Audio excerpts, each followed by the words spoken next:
Já ouviram falar desse nome, né? Barnabé. Apesar de ser um nome até um tanto quanto engraçado, a geração passada, antes da nossa, tinha muito nome comum com Barnabé também. Mas Barnabé foi nada mais, nada menos do que o mentor do apóstolo Paulo. Mas a gente vai ver no capítulo 4 de Atos o seguinte, capítulo 4, versículo 36. José, a quem os apóstolos deram o sobrenome de Barnabé. Então, olha só que interessante. O nome de Barnabé também é José. Foi dado o nome, pelo sobrenome, de Barnabé, que quer dizer filho da exortação, levita, natural de Chipre. Ou seja, também envolvido com louvor e adoração. Muito interessante isso daí.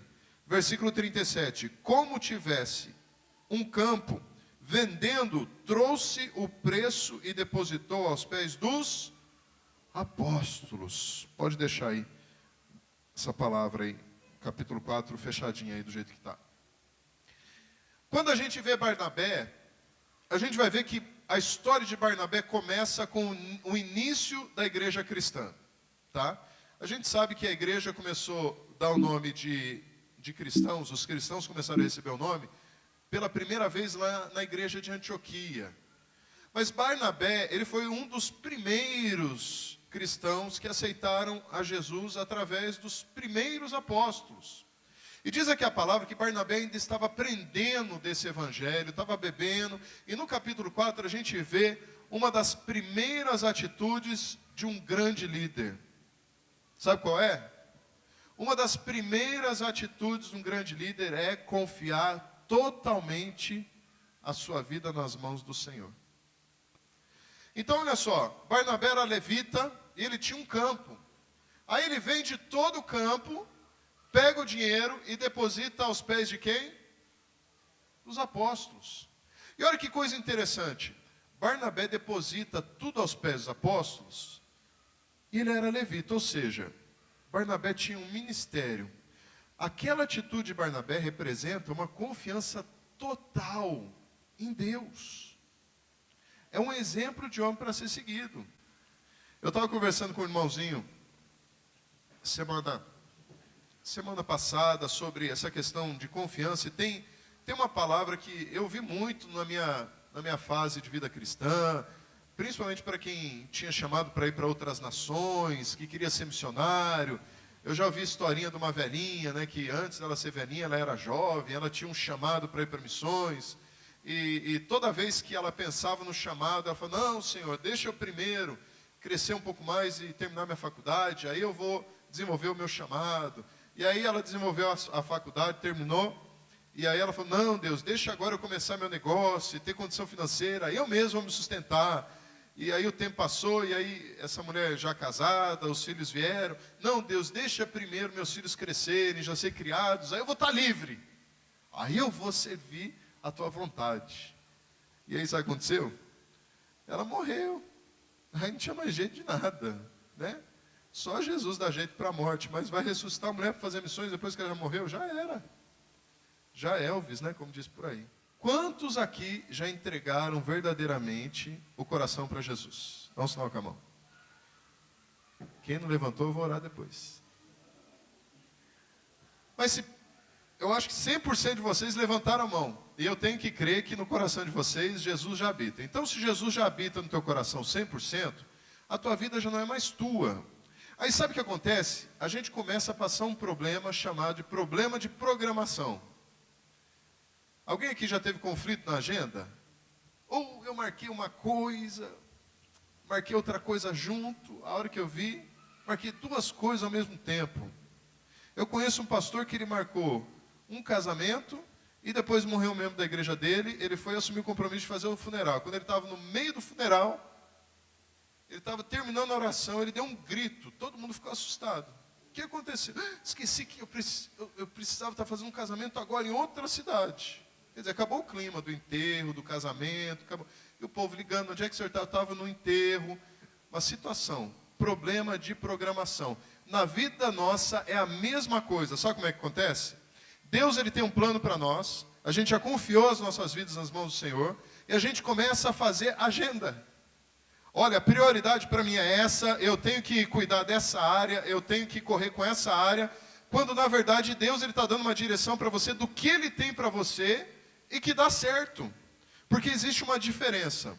Quando nós tentamos fazer os planos e Deus faz os planos dele e nós nos rendemos aos planos de Deus.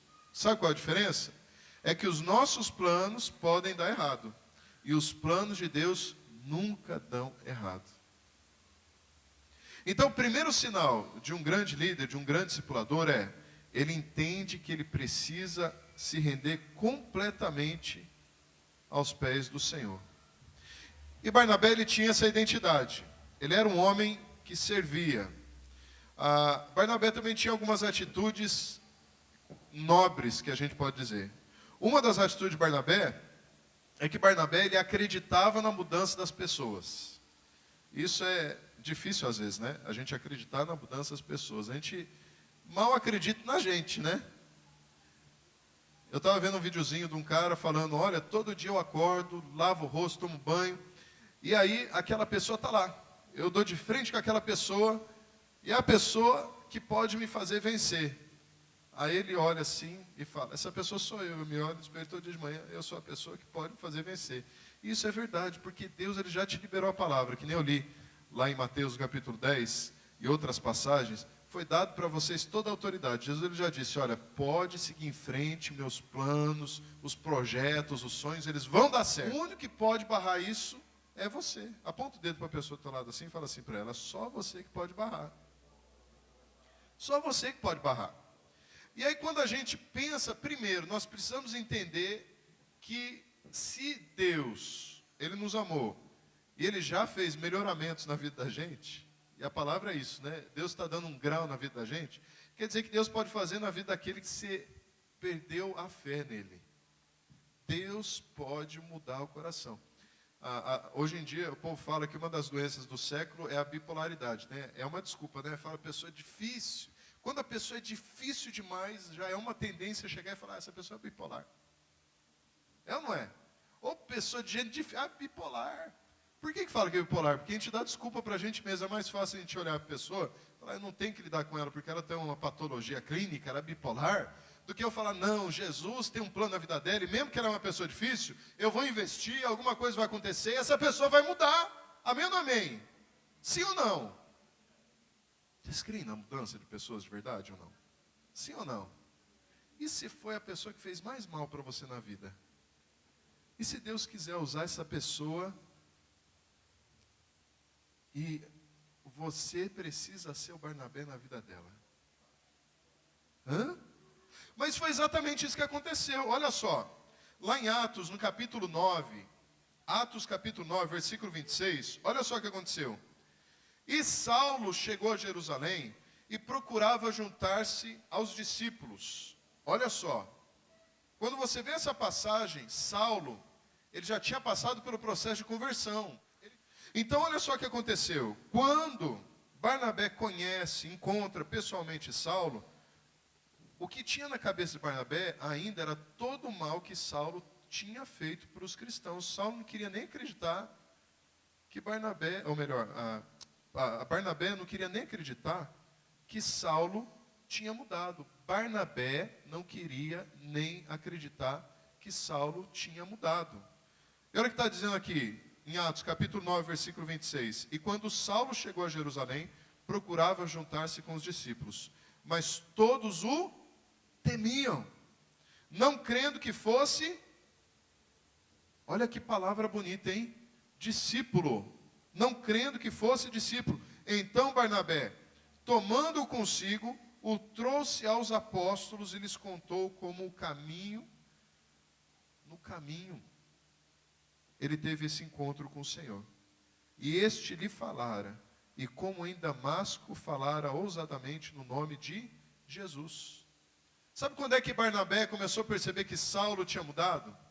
Quando Saulo, que fez tão mal para os cristãos, que perseguia esse povo que servia a Jesus, ele começou a entender que Saulo havia mudado, quando Saulo começou a pregar a respeito desse próprio Jesus. Então, olha só que coisa interessante. Aquela pessoa, talvez a que faz e que tem feito mais mal a você, pode se tornar o teu discípulo amanhã.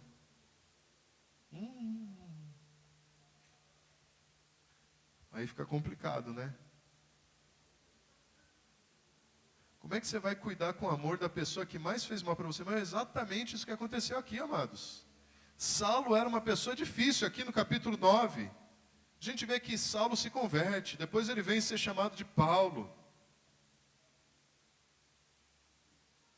E Barnabé teve que cuidar do perseguidor do próprio povo dele. Então disse uma pessoa do teu lado assim: Barnabé era um homem que confiava em Deus toda a sua vida. E Barnabé era um homem que acreditava nas pessoas. Sabe o que eu acho muito interessante? É que teve um dos Tadéis que eu tive falando isso aqui. A gente tem uma tendência assim. Quando a pessoa está muito difícil, e hoje a gente tem uma ferramenta que deixa a gente chegar muito bem isso. A gente liga o computador e vai no Facebook, a gente vai ver tantas pessoas que a gente investiu tempo, que a gente investiu carinho, investiu dinheiro, investiu atenção. E essas pessoas agora dando as costas e se enfiando no mundão e ainda propagando isso para todo mundo em rede social aberta. Aí qual que é o primeiro sentimento que toma conta do nosso coração? Queima, né? É nada. O primeiro sentimento que vem no coração é assim: vai ver, vai pagar o preço, vai ralar e depois volta. Não é? Mas quem disse que Jesus ensinou a gente ter esse sentimento? Você não encontra isso na palavra de Deus. O Pai ensina a gente exalar, né? A gente poder propagar o perfume de Cristo, que tem a ver com amor, com compreensão, com paciência. Aliás, quando você vai lá em Coríntios capítulo 3, você vai ver que toda definição de amor tem tudo a ver com o que muita gente não faz.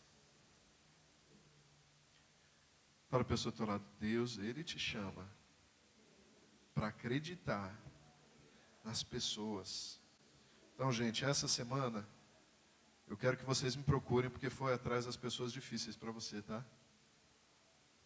Estou lançando uma palavra profética sobre a tua vida, que essa semana Deus vai preparar o momento certo para você falar com algumas pessoas que foram difíceis na sua vida, mas que Deus vai usar você com a mesma unção de Barnabé.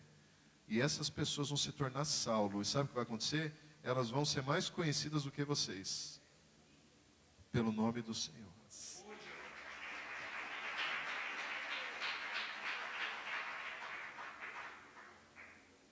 Uma outra coisa aqui. Barnabé, ele lembrava-se dos esquecidos.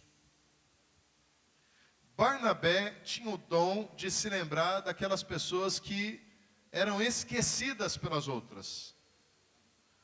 Deixa eu fazer uma pergunta para vocês. Não sei quantos de vocês já passaram por outras igrejas,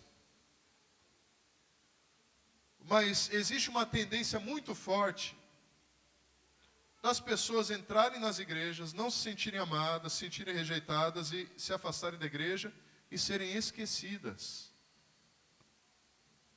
Existe uma geração dos esquecidos. Lembra daquele filme, daquele seriado chamado Lost? Quem assistiu Lost aí? Quase todo mundo. Quem assistiu o último capítulo de Lost? 1, 2, 3. Peraí, vou fazer uma pergunta aqui. Quem assistia Lost? Levanta a mão. Perfeito. Agora, quem assistiu o último capítulo de Lost? Levanta a mão. 1, 2, 3, 4, 5.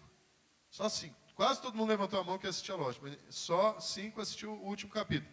Vocês conseguiram entender alguma coisa no último capítulo ou não? Definiu tudo ou não? Sim ou não? Teve uma definição? O povo ficou lost ainda, né? Está todo mundo perdido. E você terminou e ficou mais perdido ainda porque ninguém entendeu nada. Existe uma geração de pessoas assim dentro das igrejas. Existe a geração dos losts. Os perdidos dentro do próprio mar de Deus. pessoas esquecidas, pessoas que não sabem como é que elas foram para lá, e pessoas que não sabem como sair.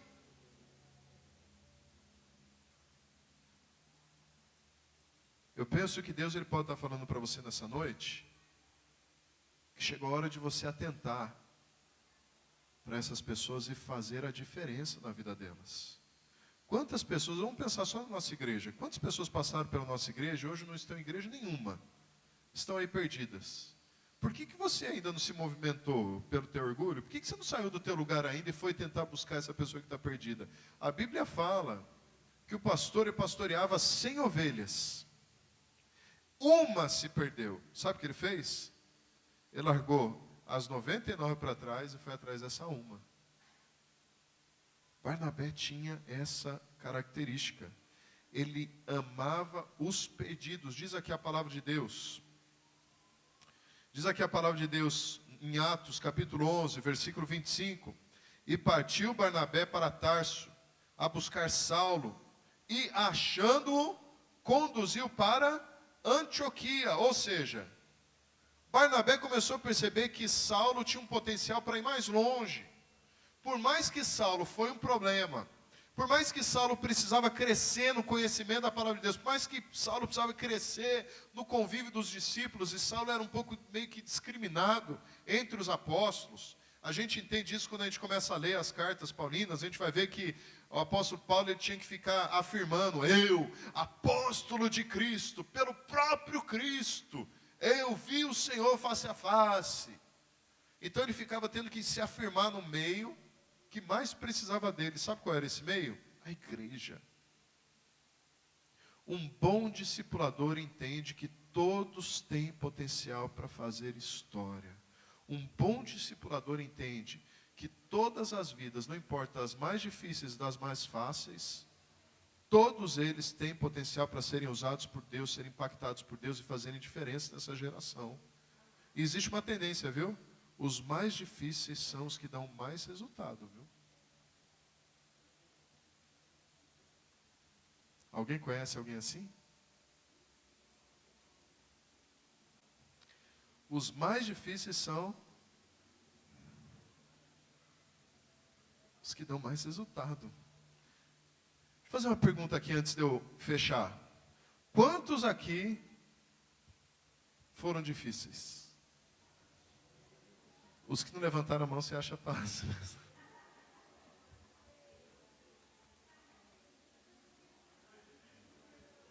Por que você foi difícil?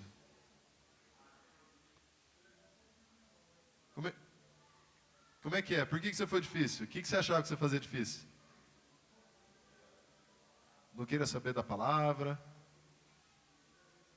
Xingava todo mundo que vinha querer falar. Até Deus já xingou. Olha que coisa, né?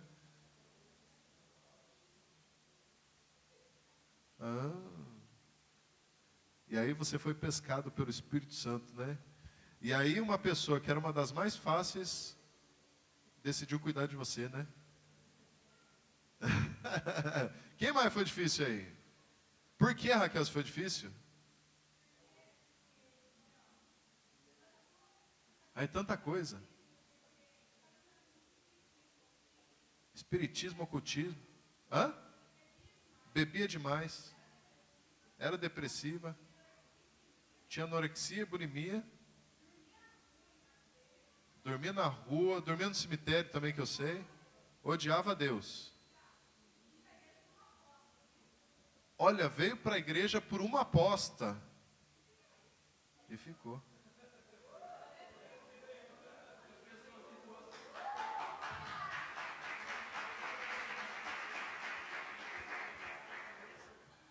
Quem mais era difícil aí? Minha sogra era difícil também, viu? Era macumbeira, o negócio era feio ali, né? Rodava o santo lá, tomava banho de pipoca, arruda, o negócio era feio. Hoje ela é essa bênção aí, gente, né? Quem ama a minha sogra, dá uma salva de palmas, essa mulher abençoada. Gente, posso ser franco para vocês? Quase todos vocês têm um grau de dificuldade, porque para vocês podem até falar: eu não sou difícil, eu nunca fui difícil. Mas você não se colocou na posição do outro? Que nem uma vez eu fiz uma pergunta aqui, que eu estava falando sobre casamento, e eu fiz a seguinte pergunta para o povo entender a seriedade do casamento. Você se casaria com você? A maioria do povo falou, eu mesmo não casaria comigo. Não. Quem falou que casaria? O João Gabriel falou que se casaria com ele mesmo. Ah.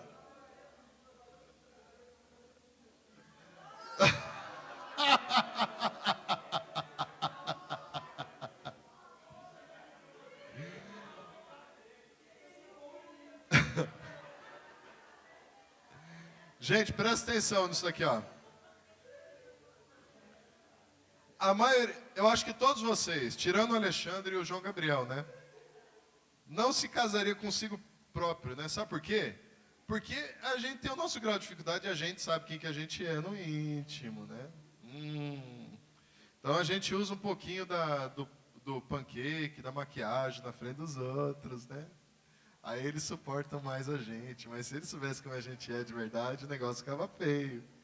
E na frente dos outros a gente é muito agradável, mas nem sempre a gente é agradável para a gente mesmo. Tanto é que tem pessoas que tentam se matar, que não se suportam tanto, eu vou me matar. Aí eu não tenho que me aguentar mais. Amados, nós temos um chamado para sermos verdadeiros líderes e discipuladores. Existe uma palavra que fala, a igreja que trabalha com discipulado, ela fecha as portas dos fundos. Sabe por quê? Porque existe um amor que te leva a você ir atrás das pessoas. Essa semana é uma semana de você se posicionar como Barnabé. De você entender que você tem um chamado. De você ir atrás de pessoas que se magoaram com você, mesmo você não tendo culpa de nada.